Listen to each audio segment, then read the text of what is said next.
Good day everyone. For today's video report, we will be discussing the lecture 11 which is status codes and API security. An HTTP is the standard communication protocol used to transfer data between a client and a server on the internet. So kaning HTTP, we mostly see this on the web browser. Kani sidya, it is used to let the client and a server communicate and transfer data. So an HTTP works by following a request-response model. The client sends request through an HTTP request, then the server processes the request and the server sends the response to the client who asked for a request from the server. HTTP status code is a 3-digit number returned by a server to inform the client about the outcome of a request. So, kaning status code, muna siya ang mugawas as an outcome after you send a request to the server. Kani siya, 3-digit number ni siya nga makita nimo as an outcome. There are 5 categories of HTTP status code. So, from the previous slide, gidiscuss dito nga 3-digit number na siya. So, dire, gidefine what are the initial numbers nga nag-start ang status code or unsay meaning nila based sa ilang first number. Number 1 is, it is the informational responses. It means that it talks about what are the outcomes or for the successful responses. These codes indicate that the request was successfully received, understood, and processed. Sa 200, which means okay, the request worked normally.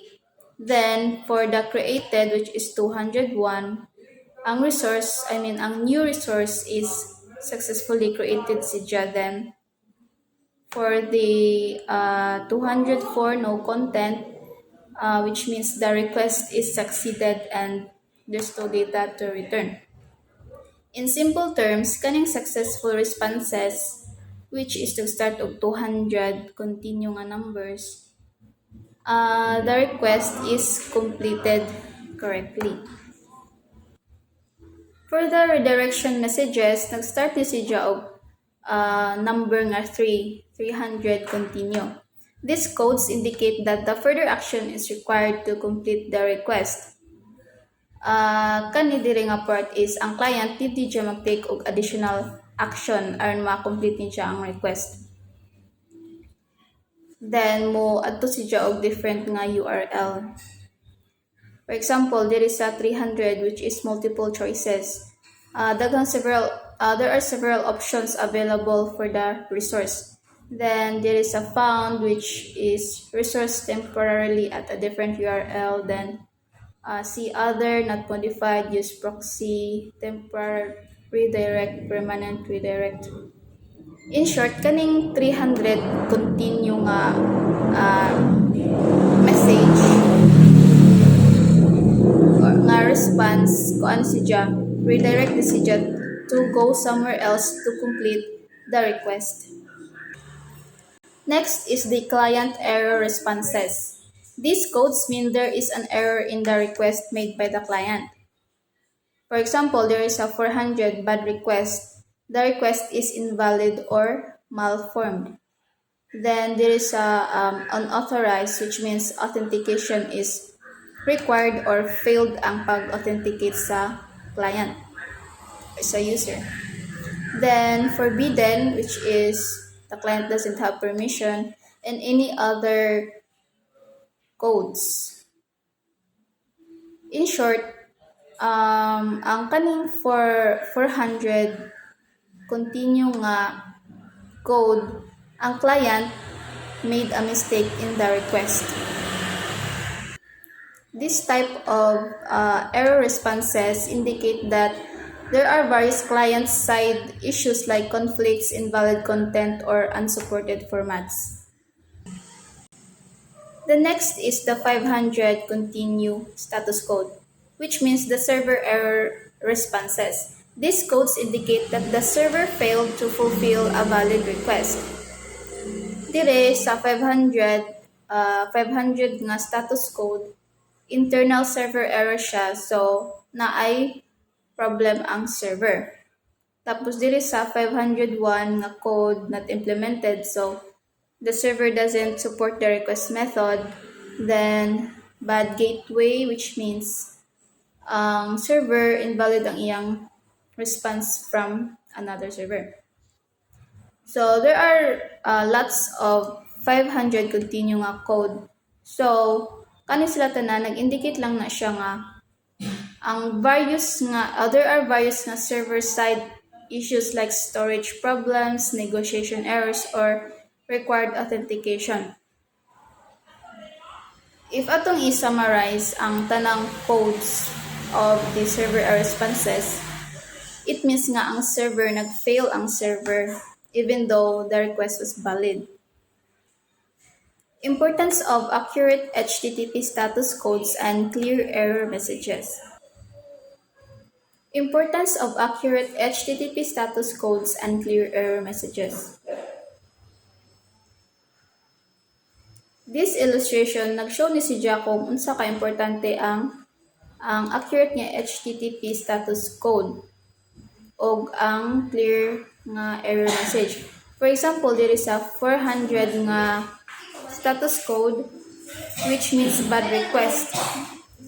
So, ang meaning niya is missing required field email. HTTP status codes and clear error messages are important because it improves communication, helps developers debug faster, improves user experience. It is also essential for API integration and enhances security as well as supports monitoring and analytics. For improves communication, status codes act as a standard language between client and server. Makaingon ta nga kuan siya language siya between client and server kay si status code mo may magpasabot ti client if ang iyahang request is success or failed. Next is helps developers debug faster. Clear errors reduce troubleshooting time. Developers can quickly identify the problem and distinguishes between client errors and server errors. Diba, if mag-debug ta, pangitaon man sa developer ang error. So, if clear gani ang message nga gipakita dito, dali ra ma-identify ni developer unsa nga code ang iyang i-fix. Improves user experience. Applications react properly based on status codes. If clear gani ang error message, makasabot man si user unsay mali sa iyahang request. So, dili magdibog si user unsay buhaton. And since given naman ug unsay error maunang we can say that ma-improve ang user experience if clear ang errors. Essential for API integration.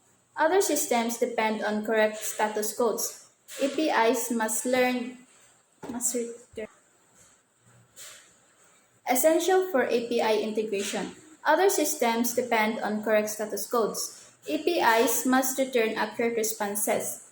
And incorrect codes can cause system failures, data errors, and repeated failed requests.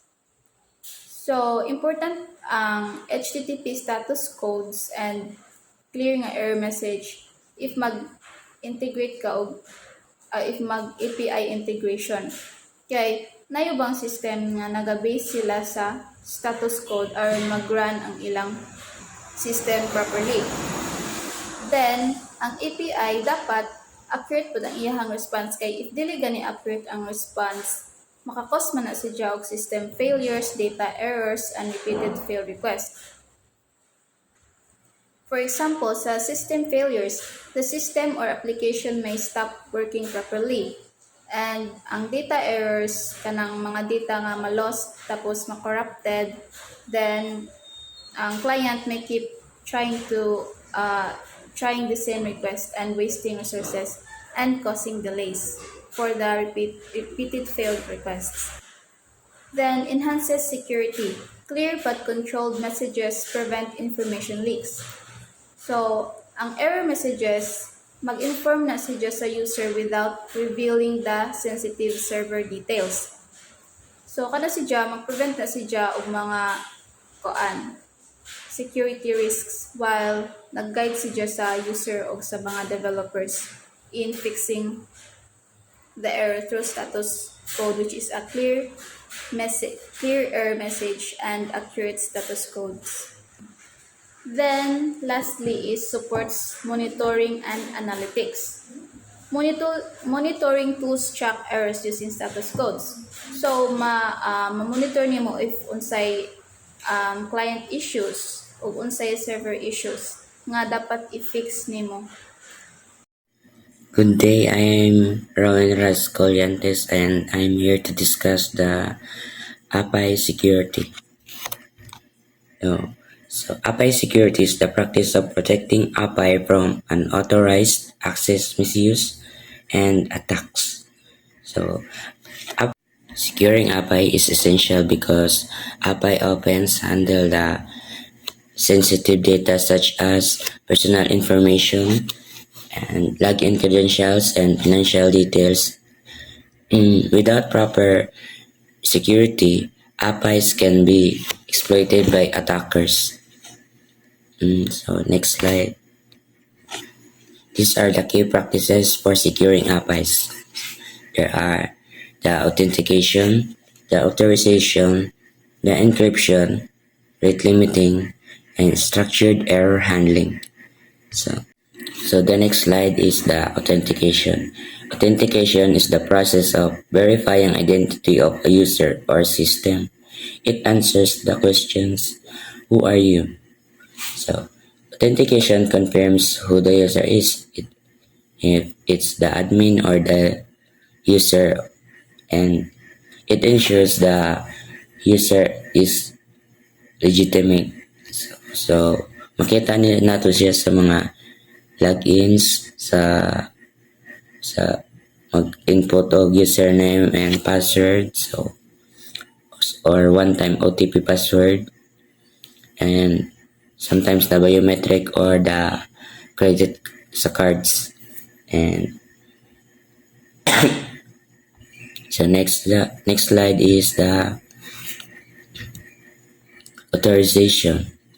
Authorization determines what an authenticated user is allowed to do. It answers the question, what are you allowed to do? So the authorization is the granting permission if it's authorized to as an admin or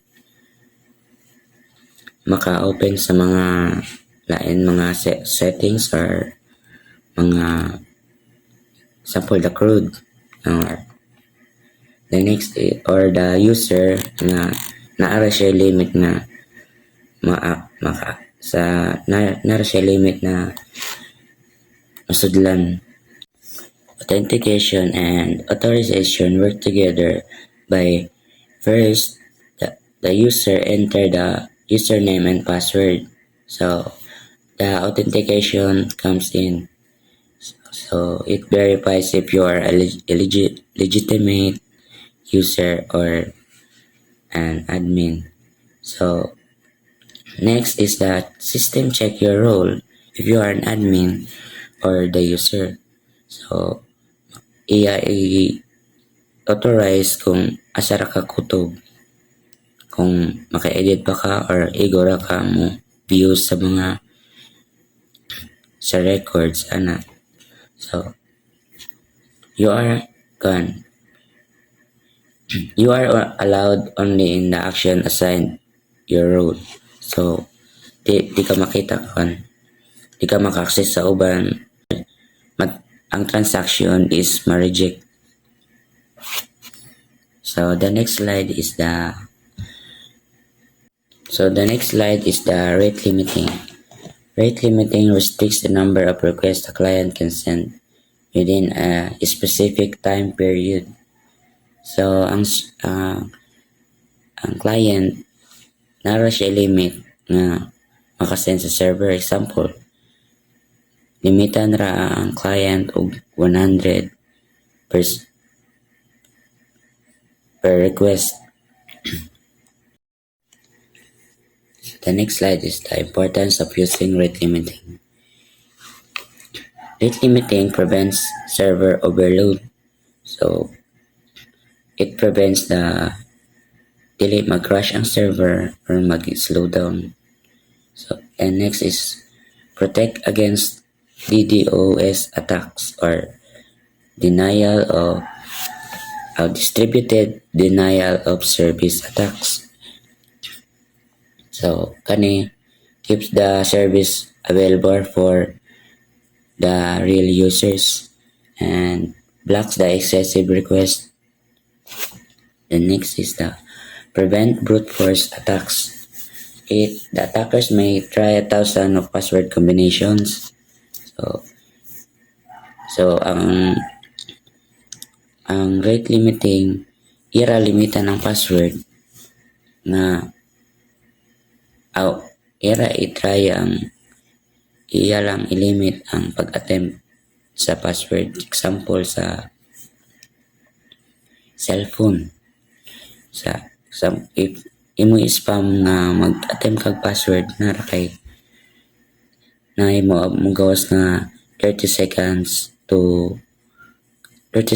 cooldown to maka-access ka ulit.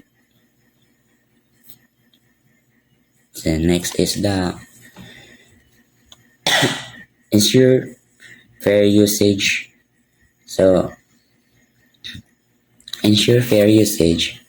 If one user could, if wala nang rate limiting, one user could consume all the resources. So, ang user ay makagamit, wala na ang So, butangan na to rate limiting ang system, every users can get the equal opportunity. The system remain responsive sa tanan user or sa client nimo. Ingon. Example, ang kada user atagan ra 100 limit per request kana. So, improves system, reduce infrastructure cost. So, with rate limiting, controls unnecessary traffic and save operational expenses. So, dili na ka ma-chargean og daghan na expenses kay na may limit ang paggamit nimo sa mga users sa clouds or sa mga examples ato gamit sa ChatGPTs. So na ang free users na limit nga questions, and if malapas ka na kinanglan na kang mag-adog plus aron makagamit ka otro. So mo nang ibutangan og rate limit aron dili siya malugi sa system. So next is the improves system stability. Improve system stability can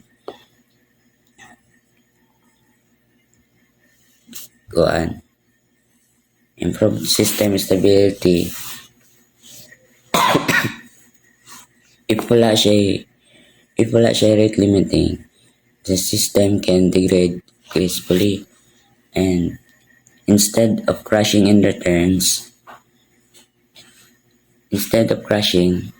it returns 429, the status code. So it means the system or the client has too many requests, mag-error ang inyo system. So the next slide is the structured error handling. Means returning clear, consistent, and well-formatted error responses along with the correct HTTP status code. So, this is important because developers can quickly identify problems, client knows exactly what went wrong, and sensitive system information is not exposed to attackers. So, example, mura rin siya sa ato OOP. Dapat hanay ang imong mga system makita yun asa dapat ang errors and na yung mga security handling sa mga important details or informations. Yan. The next slide is the common methods for authenticating API request. So, sila authentication is the first and essential layers of API security. So, without proper authentication, APIs are vulnerable to unauthorized access. So, mahack ang inyong na chance mahack ang mga accounts or mga data na and informations na nakasuod sa system. So, and nasa siya chance nga ma-abuse ang inyong system sa without the proper authentication process. So, APIs requires authentication to protect sensitive data. Authentication verifies the identity of the client. The next slide is the API keys. API keys. Client sends a unique API keys with every request, and server validates the key before responding. And simple to implement but less secure if exposed. So, for example, ang sa Google, if mag login ka sa Google, na siya ihatag na code or number nga imo i-click or kung unsay nakabutang sa iya number nga kung sa lain device i-input. So kani is only good for public APIs or simple to implement. So easier assign na siya ma-hack if ma-expose ang ang API keys nga ihatag or the unique keys na ihatag sa application na which is example is the Google. So the next slide is the basic authentication. Basic authentication uses username and password and send it to in HTTP headers. Credentials are base 64 encoded, not encrypted. Must always use HTTP to prevent interceptions. So kani dali ra ni siya ma-hack because your passwords and usernames are not encrypted sa iya data. Dali ra siya ma-hack sa mga mag-eavesdrop sa imo mga data. So the next slide is the bearer token. So the JSON web tokens. So bearer token user logs in once and receives a token. Often token sent in the authorization header in future requests. Stateless and widely used in modern APIs. So ang example ani is ang mga Microsoft nga technologies. Example ang sa Microsoft Word. Sa Microsoft Word, dili ka ka-access kung wala kay license niya or kuan. So aron maka-access ka, mag-register ka as a user sa Microsoft. So magbayad ka kuan authorization para hatagan ka niyang token for 1 month or 1 year. Pero kasagaran ako na ilang ang mga kuan is crack ang ilang mga Microsoft Word sana. So next slide is the OO 2.0. OO provides delegate authorization and allows third-party apps to access resources without exposing user credentials. Uses access token to refresh tokens. So OO 2.0 mo ni siyang katong example, mag-login ka sa Munton account sa ML. Instead na mag-login ka sa ila Munton account, pwede ka mag-login with Facebook data or sometimes the Google data or na TikTok, yan na. Pwede ka maka-access using that mga app nga third party nila nga ilagi allow. So the next slide is the OpenID Connect. So OpenID Connect built on top of OO 2.0 add an identity verification layer common in single sign-on. So kani siya kasagaran natin ni siya makitan sa mga enterprise system, mga cashiering system nga usaray maka-login sa system nimo. Example na ang admin ray maka-login. Wala user nga maka-login sa kani nga usara siya nga data nga nakabutang sa system nimo. So the next slide is the HMAC authentication. Uses secret key cryptographic signature ensures the request integrity and authenticity common in financial and payment APIs. So in HMAC authentication, kanang example is the payment system. Example, magbayad ka sa GCash.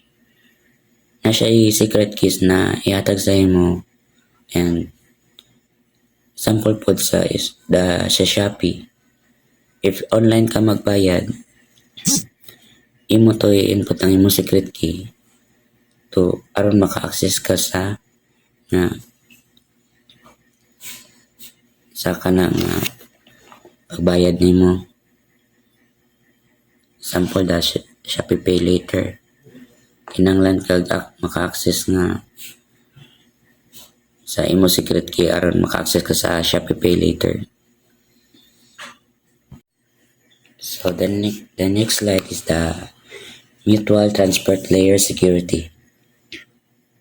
So both client and servers present a digital certificates. Server validates the client certificate. High security enterprise level authentication. So example lang is sa banking APIs kanang sa cards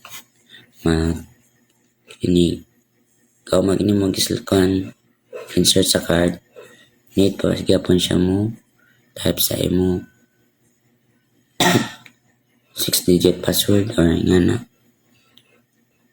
So example sa enterprises APIs po